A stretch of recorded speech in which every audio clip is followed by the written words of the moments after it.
A esta hora ya está con nosotros vía telemática el doctor Virgilio Hernández, vicepresidente del Parlamento Andino, analista político a propósito de la coyuntura nacional y por supuesto el escenario postelectoral. Y es que este fin de semana, el sábado, se cumplió ya el calendario electoral que decía la proclamación pública de resultados por parte del Consejo Nacional Electoral. ¿Qué le queda al país luego de las elecciones? Hay bastantes temas por resolver, doctor Virgilio Hernández. Qué gusto, buenos días, bienvenido.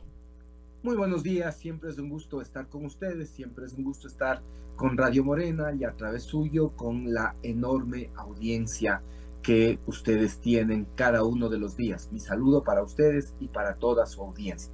Mire, creo que lo primero que tenemos que decir es que este ha sido un proceso fraudulento del principio al fin, un proceso en el que las autoridades electorales no jugaron el rol que tenían que jugar, que se respete la Constitución, que se respete la ley, que se genere igualdad de condiciones para que todos los candidatos puedan participar, impedir que se abuse del poder del Estado para poder realizar campaña política, entregando recursos del Estado e incluso todos vimos lo que pasaba con la entrega de cosas que aparentemente estaban en la aduana y que fueron entregadas en la campaña electoral, y frente a eso no hizo nada, actuando con un tribunal contencioso electoral que más bien parecería ser que funge de una comisaría en función de objetivos políticos que establece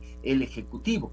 Y finalmente, frente a las observaciones que realizó la propia OEA como observador de las elecciones, sin permitir que se abran las urnas y que se pueda verificar esto que ellos señalan en la página 13, que había una transferencia, es lo que utilizan, de votos de una candidatura a la otra, es gravísimo.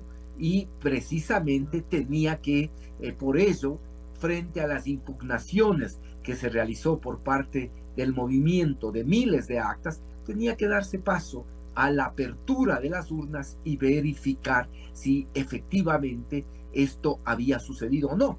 Mire, frente a una cosa así que se señala en un informe de la OEA, lo más adecuado, si yo soy Consejo Nacional Electoral y soy el que organizo las elecciones, o si soy el candidato ganador de esas elecciones y no tengo nada que ocultar, yo mismo habría dicho, vea, efectivamente, que se abran las urnas, que se haga una pericia, que se pueda establecer que no existió absolutamente ninguna anormalidad en la utilización de papeletas con quizá algún reactivo químico, o que se utilizó alguna tinta que luego es capaz de desaparecer o de provocar esta transferencia. Es decir, esto que señala la OEA, porque no es que lo señaló la Revolución Ciudadana, sino la OEA, tiene que ser investigado también para garantía de las futuras elecciones. ¿Qué es el resultado de todo esto? ¿Qué es el resultado de todo esto? Yo digo, un presidente que inicia su mandato de alguna manera con los mismos problemas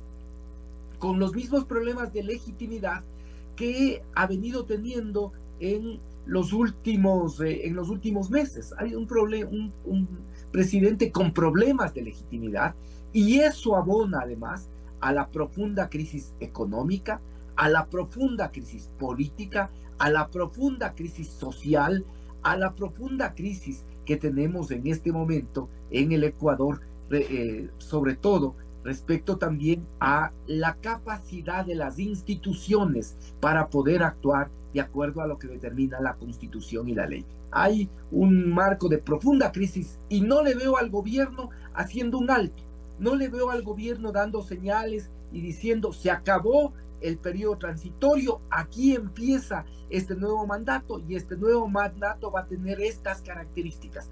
Le veo al gobierno generando más bien una idea de continuidad, una idea de que todo estaba bien y por lo tanto hay que continuar. Y eso es muy grave, porque lo que va a pasar es que la gente no le va a dar los 100 días que en la historia y en la cultura política del Ecuador se ha señalado, sino que va a exigir que se cumpla desde el primer día. Ya en este momento hay exigencias de que efectivamente se cumpla lo que fueron las promesas de campaña. Esta es la realidad. Entonces no le veo al propio gobierno haciendo un alto que diferencie, que se distinga, que se pueda decir, a ver, aquí empieza este nuevo mandato. Creo que sigue las premisas que tuvo no solo en la campaña, sino en los últimos meses de gestión. Y con ello, lo que señalo es que la situación de falta de respuestas a estos graves problemas del país pueden complicar mucho la situación. Si a eso se suma que además parecería ser que el movimiento ADN pretende que sea la mamá del presidente quien presida la asamblea, porque de lo que conocemos parecería ser que la serie de conversaciones que tiene el ministro de la Gasca es para lograr que sea la mamá del presidente quien presida la Asamblea Nacional. Esto, a su vez, abonaría en esta situación de ilegitimidad, porque uno de los roles fundamentales de la Asamblea es el control político. ¿Qué control político va a poder realizarse si efectivamente la mamá dirige la Asamblea y el presidente y su hijo el Ejecutivo? ¿Qué control político? ¿Qué posibilidad de fiscalización? ¿Qué posibilidad de que se cuiden los intereses públicos, que se cuiden los recursos públicos, que se pueda estar vigilantes de la actuación de los ministros, que estos ministros actúen no favoreciendo a grandes corporaciones, sino más bien al interés nacional? Creo yo que esto abona también a esta situación y en torno a ello habrá que ver qué sucede el 14. Yo no creo que las cosas están definidas, no creo que la situación está definida. Aquellos que están dando por hecho que el presidente de la República y el Ejecutivo va a lograr colocar también la presidencia de la Asamblea, creo que esto aún no está definido. Me parece que todavía hay posibilidades que se genere un contrapeso democrático y que ese contrapeso democrático además es el resultado de las urnas. Las elecciones para la Asamblea fueron en primera vuelta y dieron la conformación que en este momento existe. Y mayoritariamente la gente no votó, en este caso, por las listas del presidente Daniel Noboa. De tal manera que esta posibilidad de configuración de una mayoría distinta responde también a lo que fue el resultado de las urnas. Bueno, doctor Virgilio Hernández, bueno, su opinión es que vamos adelante como país, ya están sucedidas las cosas. Este viernes habrá ya la entrega de credenciales al presidente y vicepresidente de la República, con problemas, con incómodos de una u otra manera, por cierto, gran grupo de la Revolución Ciudadana, pero ya estamos llegando a 90.000 millones de deuda en este instante, 560 millones de emisión de bonos en los últimos meses del proceso electoral. Esto significa que a los pocos días habrá que aceptar todos nosotros los ecuatorianos más impuestos. Pregunta usted, ¿ustedes estarán contribuyendo a que se solucionen los problemas? Porque ahora ya no es el problema, por ejemplo, del ataque en el Napo, en el Alto Punino, decir que eran los correístas los responsables de esto, cuando sabemos que la minería se está metiendo por todos los lados y que han dicho los grupos guerrilleros que ellos tampoco tienen responsabilidad en esto y que son otros grupos armados protegiendo a los mineros. ¿Qué posición asumirán ustedes para seguir haciendo su política? En primer lugar, Lucho, muy buenos días. A propósito de su pregunta, permítame extender mi condolencia a las Fuerzas Armadas y a los familiares de quienes fueron abatidos por criminales, porque esa es la realidad que hay que decirla con todas sus letras. Fueron abatidos por criminales. Y esto lo que demuestra y lo que evidencia es que el país camina a pasos agigantados hacia un narcoestado, ¿sí? Más allá del relato, de la retórica, de buscar esta permanente asociación con un sector político por parte de las autoridades del gobierno, de los ministros, del propio presidente de la República. Esto es la realidad de un narcoestado que además va tejiendo tentáculos con otras acciones de la economía ilegal, como por ejemplo lo que tiene que ver con esta minería ilegal. Esto es precisamente una evidencia de cómo el narcoestado y las economías ilegales se han ido infiltrando en instituciones claves del propio Estado, las Fuerzas Armadas, la policía, la fiscalía. Mire que una de las hipótesis que no han descartado las propias autoridades militares es que se haya podido vender o entregar información del operativo que iban a desarrollar las fuerzas militares, de tal manera que estaban esperándoles para una emboscada como la que efectivamente costó la vida a 11 militares. Miren lo grave que es esto.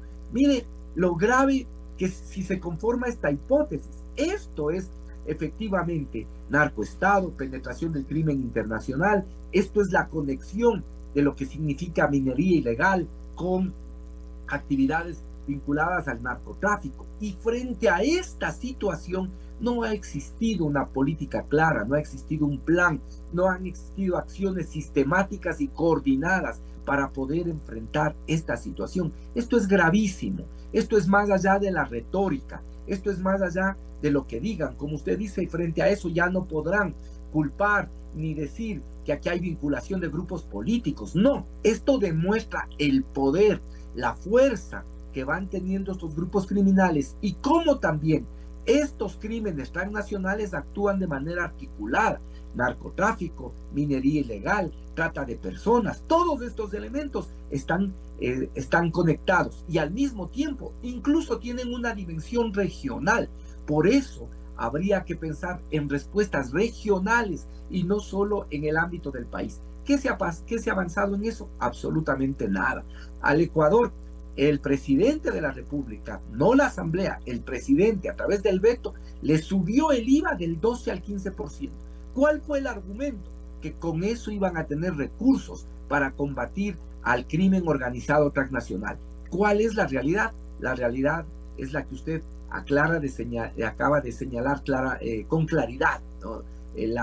La deuda en este momento sobrepasa los 80.000 millones. Esa es la realidad.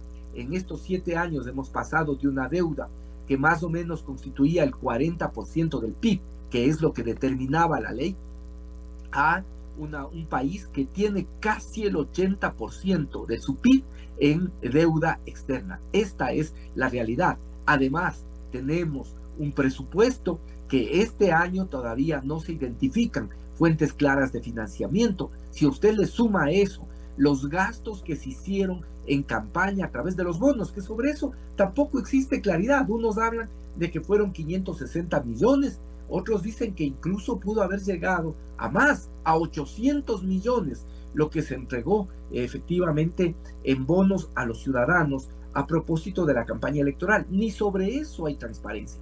Pero la situación económica, indudablemente, que es gravísima, gravísima. Así, si a esto a usted le suma el nivel de inversión extranjera, para los que decían, no, hace falta que alguien vinculado a las élites, o financieras, o productivas, esté en el poder porque la inversión extranjera va a venir por sí mismo. Sí, vea qué pasó con el presidente Guillermo Lasso y con cuánto cerramos de inversión extranjera el año 2024, 213 millones apenas de inversión extranjera, 213 millones de inversión extranjera. Esta es la realidad de lo que en el país sucede, de tal forma que ahí están, los problemas del Ecuador están acumulados. ¿Cuál va a ser la respuesta? ¿Qué es lo que se va a pensar? Cargarle más impuestos al pueblo ecuatoriano, subir el IVA al 19, al 20%, ¿sí? Frente a eso, la Revolución Ciudadana ha señalado claramente, nuestro bloque tendrá una posición de oposición democrática que no permitirá ni atropellos a los derechos, ni a la economía, ni tampoco a los intereses del país. Esto es lo que se ha señalado con claridad. Si existen también alguna propuesta que pueda ser conveniente para los ecuatorianos, evidentemente mejorando esas propuestas, así ha actuado la Revolución Ciudadana, también se aprobarán, pero básicamente nuestro papel será de una vigilancia democrática vigilancia democrática para que no se atropelle derechos, para que no se impongan nuevos paquetazos al pueblo ecuatoriano y también para defender los intereses del país, los intereses de los recursos del Estado. Precisión de los 90.000 millones de dólares fue presentada en esta estación por el ingeniero economista Marco Flores, con documentos, las deudas del Banco Central y lo emitido hasta este momento. 90.000 millones de dólares. Y es que eso va a crecer. En 6 meses o un año más estará esto 100.000. ¿Y cómo harán ustedes con una repensando su actuación política de la Revolución Ciudadana, una oposición democrática, una oposición tajante defendiendo los intereses del país? Porque la gente va a decir, bueno, ¿y quién nos defiende ahora? La gente se asustó por los GDO, por los grupos de los GDO, el terrorismo que está ahora en la provincia del Oro, que ha volado una casa en Santa Rosa hace exactamente 2 o 3 días, estallidos de explosivos, pero realmente, ¿qué vamos a hacer? Porque a la patria hay que defenderla, no se trata de sumar para ponernos más impuestos, sino dar situaciones concretas. Por ejemplo, el Consejo de Participación Ciudadana no ha fallado y está fallando, no porque ustedes lo pusieron, porque esto fue una idea en principio de la doctora Jimena Borges cuando fueron a Corea y dijeron, bueno, vamos a crear el 5º poder acá, pero más allá de aquello, hay ciertas cosas que sí hay que reajustar en el país, hay que reajustar, hay que salvar la patria, porque de lo contrario sucumbimos. Lucho, sin duda, lo que usted señala demuestra que hay una grave crisis institucional. Nosotros eso no lo hemos negado, hay una grave crisis institucional. Fíjese, en torno a esta crisis institucional, también cuál ha sido la discusión. La discusión frente a esta grave crisis institucional ha sido sin tener una posición también y un horizonte claro, ¿no? El gobierno nos ha hablado de una constituyente, incluso ahora, paradójicamente, un ex colega suyo que después fue juez de la Corte Constitucional, ahora es ex juez, tenía un criterio cuando era miembro de la Corte Constitucional. Ahora, como seguramente estará y creerá que ya ha hecho méritos para entrar en los notables, dice que incluso hay como convocar a una constituyente, ¿sí?, por encima de lo que son las reglas constitucionales, que el presidente de la República puede convocar un referéndum por encima de la Corte Constitucional, dice un ex juez de la Corte Constitucional, ¿sí? Y nos han planteado también la idea de una constituyente sin elegir a los asambleístas constituyentes, lo cual contradice lo que dice el artículo 444. ¿Qué es lo que se requiere o señalan, ¿sí?, porque no han sido claros tampoco respecto a esta constituyente? Algunos ajustes institucionales, claro que están señalando como si el problema fuera las instituciones. Consejo de la Judicatura, no es que solo existe en el Ecuador Consejo de la Judicatura, en otros países se llama Consejo de la Magistratura, existe creo que en la mayor parte de los países de la región. ¿Por qué aquí en el Ecuador no funciona? Ese es el problema. ¿Por qué aquí en el Ecuador no funciona?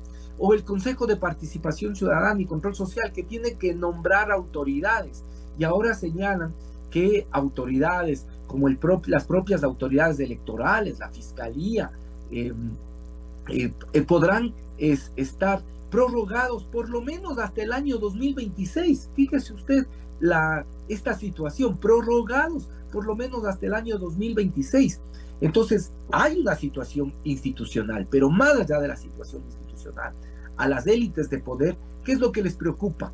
Les preocupa, por ejemplo, los salarios en el país. Ya intentaron bajar los salarios a través del trabajo por horas. Ahora, nuevamente, hay una arremetida respecto de los salarios.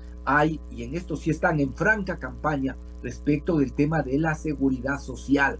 ¿Sí? Usted ve cómo empieza a aparecer en la opinión pública, ¿sí?, esta idea de que hay que aumentar los años de trabajo para volver sostenible a la seguridad social. ¿Sí? Les preocupa el tema precisamente de las regulaciones ambientales para poder entrar con el tema minero por cualquier lado. ¿Sí? Entonces, básicamente buscan una constitución que quite derechos, una constitución que también limite derechos individuales, limite regulaciones ambientales y por otro lado también buscan realizar ajustes a la institucionalidad, pero sin tener propuestas alternativas claras, ¿sí? Que volver a que solo sea la propia Corte Nacional de Justicia la que también realiza los manejos administrativos y también es el órgano sancionador y disciplinario de los propios jueces. Eso sería retroceder. El problema en este caso no está en la institución, sino en cómo se aplican y cómo se han desarrollado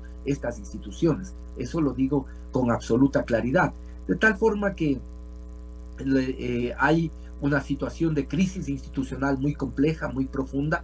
Nosotros, les señalo, siempre ha sido parte de nuestra característica, no solo establecer críticas, sino también alternativas a los proyectos económicos. Cuando se quiere gravar al pueblo ecuatoriano, siempre hemos tenido alternativas. En esta misma ley con la que se subió los 3 puntos al IVA, fue la Revolución Ciudadana la que planteó alternativas, entre otras, como las que efectivamente se hizo que la banca pague, que la banca que había ganado en los últimos años, ¿sí? Y esto es importante también reflexionar como un paréntesis. ¿Cómo es que la banca sigue ganando, sigue acumulando depósitos en un país que económicamente está destruido? ¿De dónde es que obtiene esos recursos la banca que hace que cada año tenga importantes ganancias? Esto es un tema que debería investigarse. Hay una economía en situación crítica y sin embargo el único sector que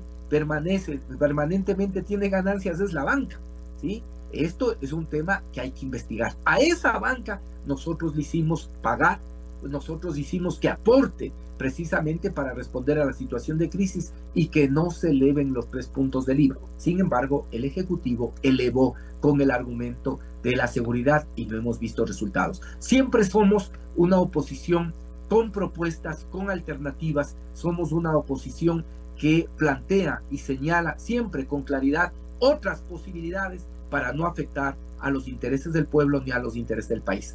En esa misma tónica seguiremos actuando y yo le digo, creo que aún quedan esperanzas, quedan posibilidades para poder tener una mayoría alternativa. Evidentemente el gobierno tiene mayores oportunidades, el gobierno tiene con qué negociar, como diríamos, y parecería ser que lo que se ofrece son gobernaciones, se ofrece la circunscripción territorial amazónica, se ofrecen direcciones, puestos, subsecretarías en los distintos ministerios. Parecería ser que eso es lo que se ofrece, ¿no?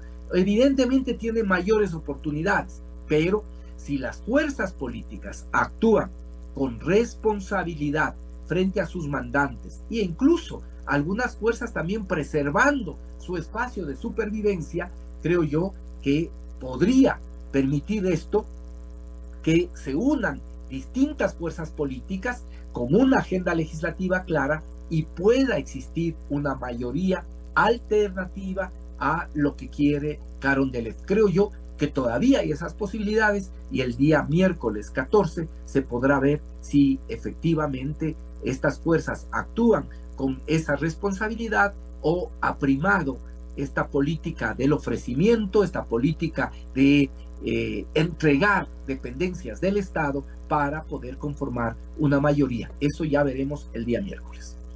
De los ecuatorianos, las ideas, doctor Virgilio Hernández, muchas gracias por este diálogo. Comprometerle como ex miembro de un gobierno, viceministro de gobierno, comprometerle como ex asambleísta, como ex constituyente y hoy como parlamentario andino, uno de estos días abordar otros temas de la coyuntura nacional. Repitamos, volvamos a encontrarnos, así sea como ahora, vía Zoom. Tenemos tiempo que no nos vemos personalmente, vía Zoom, para seguir hablando de la coyuntura nacional y la búsqueda, lo que nos mueve, la búsqueda del bien común de los ecuatorianos. Un abrazo cordial, buen día. Siempre será un gusto conversar con ustedes, siempre será un gusto. Muchas gracias, muy amables. Doctor Virgilio Hernández, lo han escuchado.